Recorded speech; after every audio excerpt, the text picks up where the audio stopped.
برائیاں عام ہو جائیں گی، 3 گنا امت کرنے لگے گی اور 3 گنا امت میں آ جائیں گے، یہ ذلیل و رسوا ہوگی۔ اللہ کے نبی نے کہا فَارْتَقِبُوا عِنْدَ ذَلِكَ رِيحًا حَمْرَاءَ وَزَلْزَلَةً وَقَذْفًا وَمَسْحًا۔ جب یہ 3 گنا امت میں عام ہو جائیں گے، اس کی صورتیں بدل جائیں گی، زلزلے آئیں گے، بیماریاں آئیں گی اور یہ دیش تو نابود ہو جائے گی، اسے دنیا کی زمین سے مٹا دیا جائے گا۔ ایک دوسری حدیث میں اللہ کے نبی نے کہا حل بحل بلا، جب یہ 3 گنا امت میں عام ہو جائیں گے تو پھر پریشانیاں ان پر خلیل دی جائیں گی اور چاروں طرف سے یہ پریشانیوں میں گھر جائیں گے۔ وقت نہیں ہے تفصیل سے بات کرتا، جلدی 3 گنا اور 3 بیماریاں آپ کے سامنے رکھتا ہوں۔ ان 3 گناہوں میں سے پہلا گناہ، ان 3 بیماریوں میں پہلی بیماری، اللہ کے نبی نے کہا بین یدی الساعۃ یظہر الربا، امت میں سود عام ہو جائے گا، ربا عام ہو جائے گا، امت ایک دوسرے کی زمین دبائے گی، امت ایک دوسرے کا حق کھائے گی اور امت یہاں وہاں سے کمانے کی کوشش کرے گی۔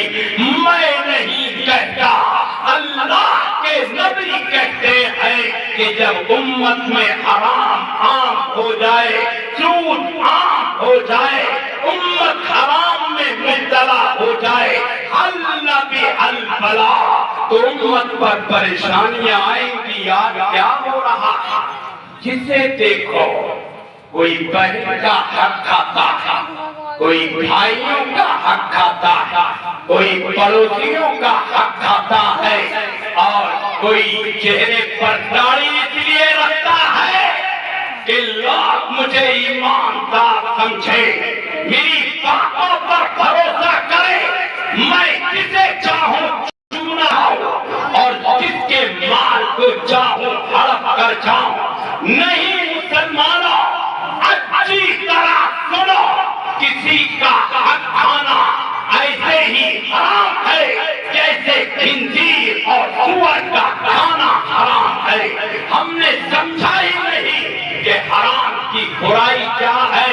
میں نہیں کہتا، اللہ کے نبی نے کہا، پیغمبر اعظم نے کہا، صاحب ترمذی بیان کرتے ہیں، اللہ کے نبی اعلان کرتے ہیں، جس نے ایک لقمہ، او مسلمانوں، نبی کی بات سنو، پیغمبر کی بات سنو، آمنہ کے رکھتے جگر وجہ تخلیق کائنات کی بات سنو۔ اللہ کے نبی نے کہا جس نے ایک لقمہ حرام کا اپنے پیٹ میں داخل کیا، 40 دن تک اس کی کوئی دعا اور کوئی عبادت اور کوئی نیکی قبول نہیں ہوتی۔ ایک لقمہ کھائے، 40 دن تک اللہ کے یہاں کوئی عبادت کوئی نیکی قبول نہ ہو، اور جس کا کھانا ہی حرام کا ہو، جس کا پینا ہی حرام کا ہو، اس کا کیا ہوگا؟ وہ چیخنے والا، لوگوں کو تمام تر ذمہ دار ٹھہرانے والوں، کیا ہم ذلیل اس لیے ہیں حکومت ہماری نہیں ہے، ذلیل اس لیے ہے کہ پیسہ ہمارے پاس نہیں ہے، یہ سب دوسرے نمبر کی چیزیں ہیں۔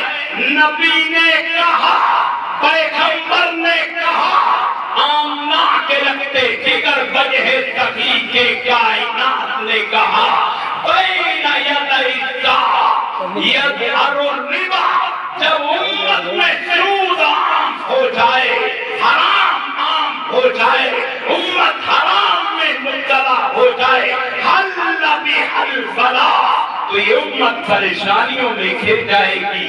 آج کیا ہو رہا ہے؟ بہن کو تو ابا نے جہیز میں مال دے دیا تھا، اس لیے وراثت میں اس کا حصہ کیسے بنتا ہے؟ کل قیامت کے دن تیرا گریبان ہوگا، تیری بہن کا ہاتھ ہوگا، تیری بہن پوچھے گی اگر باپ کے مال میں تیرا حق اس لیے تھا، تو باپ کی اولاد ہے تو میرا حق بھی اس لیے تھا کہ میں بھی باپ کی اولاد تھی۔ بتا کیا جواب دے گا؟ سنو، اچھی طرح سے سنو اور توجہ سے سنو۔ مجھے نفرت ہوتی ہے، مجھے گھن آتی ہے ان لوگوں سے جو نبی کا اپنے آپ کو دیوانہ کہتے ہیں، پھر حرام کھاتے ہیں، لوگوں کا حق مارتے ہیں، لوگوں کی زمین حق کرتے ہیں، کسی کو زمین کم نام کے دیتے ہیں اور کسی کو زمین پوری کرنے کی کوشش نہیں کرتے۔ یہ سب حرام ہے، اچھی طرح سنو، حرام ہے۔ مجھے تو یہاں تک یاد پڑتا ہے مسلمانوں، الترغیب والترہیب انتہائی معتبر ترین کتاب ہے، اس میں ایک واقعہ لکھا ہے، حضرت موسیٰ علیہ الصلوۃ والتسلیم کوہ طور پر جا رہے ہیں، اللہ سے ملاقات کے لیے جا رہے ہیں۔ آپ کوہ طور پر جاتے تھے، اللہ سے ملاقات کرتے تھے، جنگل بیابان میں ایک شخص آپ کو ملتا ہے، آپ کو پہچان لیتا ہے، آپ اللہ کے نبی ہیں، اللہ کے پیغمبر ہیں، آپ کلیم اللہ ہیں، آپ موسیٰ ہیں، وہ آپ کے قریب پہنچتا ہے اور قریب پہنچ کر کے کہتا ہے، اے اللہ کے نبی، اللہ کے پیغمبر، اے موسیٰ، اے کلیم اللہ، میں آپ کے پاس ایک درخواست لے کر کے آیا ہوں۔ حضرت موسیٰ علیہ الصلوۃ والتسلیم نے کہا، تیری درخواست کیا ہے؟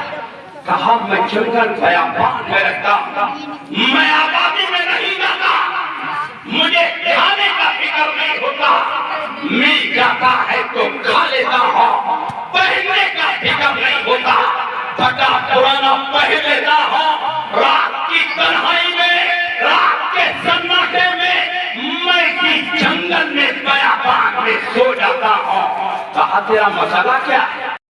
مسئلہ یہ ہے، اللہ کے نبی پیغمبر، اے موسیٰ کلیم اللہ، میں 40 سال سے، او مسلمانوں سنو، 40 سال سے اسی جنگل بیابان میں اللہ سے دعا مانگ رہا ہوں، معافی مانگ رہا ہوں، لیکن میری معافی قبول نہیں ہوتی ہے۔ آپ دور پہاڑ پر جاتے ہیں، اللہ سے ملاقات کرتے ہیں، لہذا آپ میری اللہ سے سفارش کر دیں، اللہ میری توبہ کو، میری دعا کو قبول کر لے۔ حضرت موسیٰ علیہ الصلوۃ والتسلیم نے کہا، ٹھیک ہے، میں تیرے لیے سفارش کروں گا۔ پہنچ گئے طور پہاڑ، اللہ سے ملاقات کی، اب اللہ سے بات کر رہے ہیں تو کہاں آپ کو یاد رہنا ہے کس نے کیا کہا تھا؟ مست ہو گئے اللہ سے بات کرنے میں، مگن ہو گئے اللہ سے بات کرنے میں۔ انسان جب حسن و جمال کا بہتر اس دنیا میں کوئی اس کے سامنے آ جائے، وہ اس سے بات کرتا ہے تو اسے دائیں بائیں کی خبر نہیں ہوتی۔ احکم الحاکمین تو حسن و جمال کو پیدا کرنے والا ہے، اس کی آواز میں کیا کشش ہوگی، اس کی بات میں کیا ذائقہ ہوگا۔ لہذا حضرت موسیٰ علیہ الصلوۃ والتسلیم مو ہو گئے، مگن ہو گئے اللہ سے بات کرنے میں۔ یاد ہی نہیں رہا تو کسی نے کچھ کہا، ملاقات کر کے جانے لگے۔ کہا موسیٰ، اللہ نے کہا موسیٰ، جب تم آ رہے تھے تو ہمارا کوئی بندہ تم سے ملا تھا، کوئی بات تم سے کی تھی؟ کہا ہاں ملا تو تھا جنگل بیابان میں۔ کہا کیا کہا تھا؟ کہا 40 سال سے اس جنگل بیابان میں میں اللہ کے سامنے ہاتھ پھیلا کر کے دعا کر رہا ہوں، مغفرت مانگتا ہوں، توبہ کرتا ہوں، لیکن میری دعا قبول نہیں ہوتی ہے۔ اللہ سے سفارش کر دینا۔ اللہ نے جو جواب دیا سنو، اور سمجھو ہم کہاں ہیں، ہمیں کہاں ہونا چاہیے تھا۔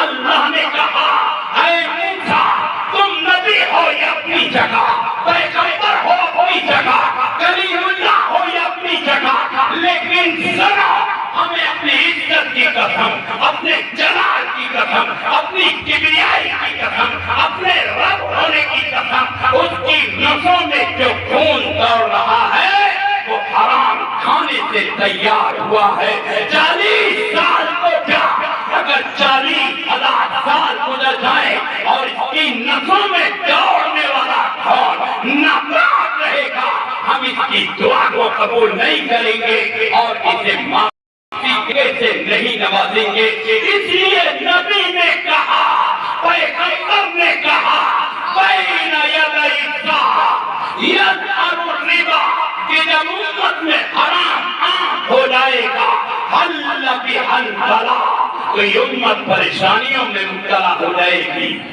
اپنا اور آپ کا حال بیان کرتا ہوں، ایک تصویر آپ کے سامنے رکھتا ہوں، ایک کنڈیشن آپ کے سامنے رکھتا ہوں، شاید ہماری سمجھ میں بات آ جائے۔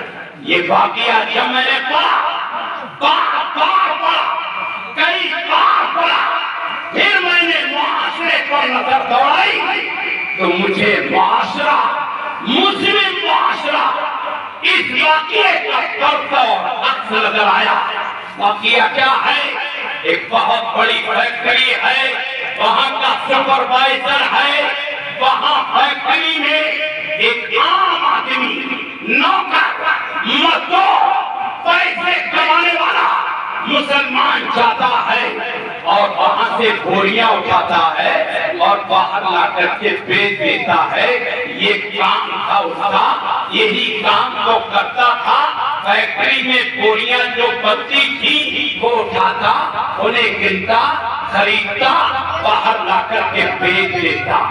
سپروائزر کو ایک دن شک ہوا یہ گنتی صحیح سے نہیں کرتا، کچھ نہ کچھ گڑبڑ کرتا۔ بہرحال سپروائزر بھی سپروائزر تھا، اسے اندازہ ہو گیا کہ بوریوں کا گٹھا تو موٹا لگتا لیکن یہ گنتی کم بتاتا ہے۔ انسان جب حرام کھانے پر اترتا ہے تو شرم و حیا کا جنازہ اس کے اندر سے نکل جاتا ہے، اس کی شرم جاتی ہے، وہ بے حیا، پاپی اور مجرم بن کر کے حرام کھاتا ہے، اسے پھر کوئی شرم و حیا نہیں رہتی۔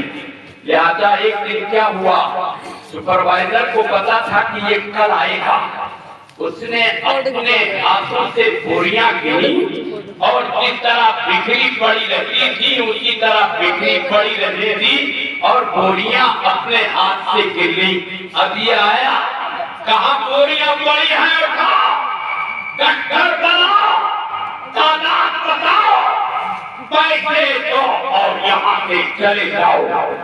ایک مثال، ایگزامپل آپ کے سامنے پیش کرتا ہوں۔ مثلاً 500 بوریاں تھیں تو اس نے کہا 350 ہے۔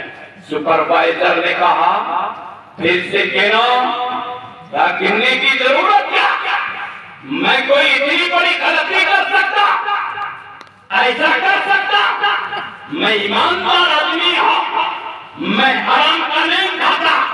اچھا ایک بات بتاؤ مسلمانوں، جس سے کہو میری بات سچی ہو تو تصدیق کرنا، دل کی گہرائیوں میں اتر جانے دینا۔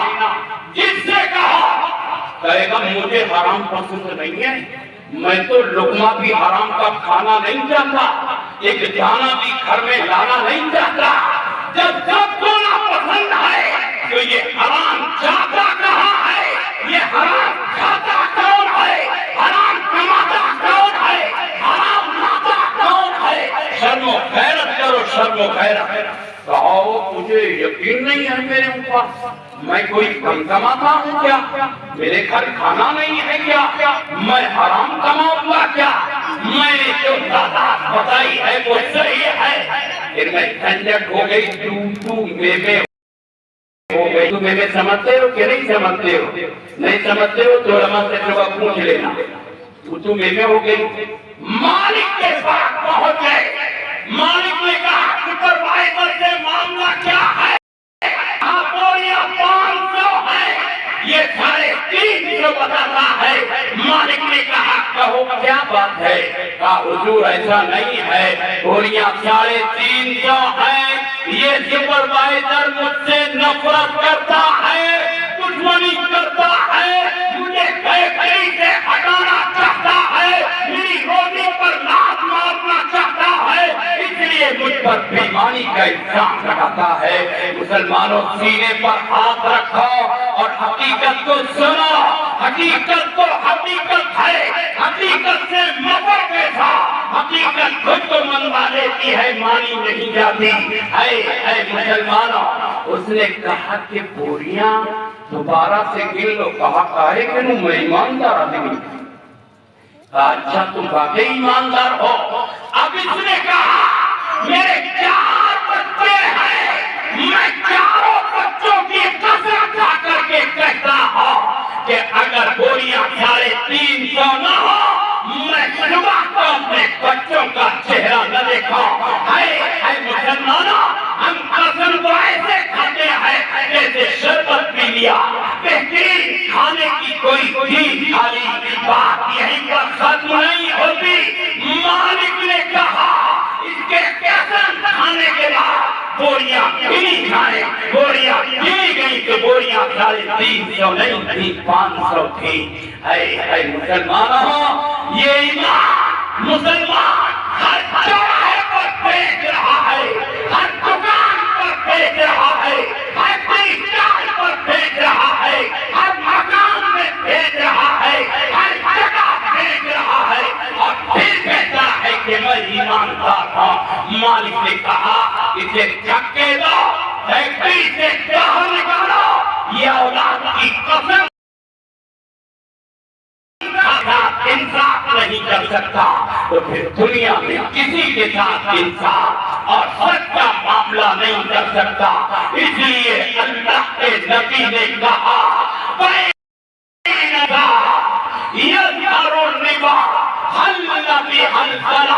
جب امت میں حرام عام ہو جائے، سود عام ہو جائے، ایک دوسرے کا حق کھانا عام ہو جائے، تو یہ امت بلاؤں میں مبتلا ہو جائے گی اور بلاؤں میں گر جائے گی۔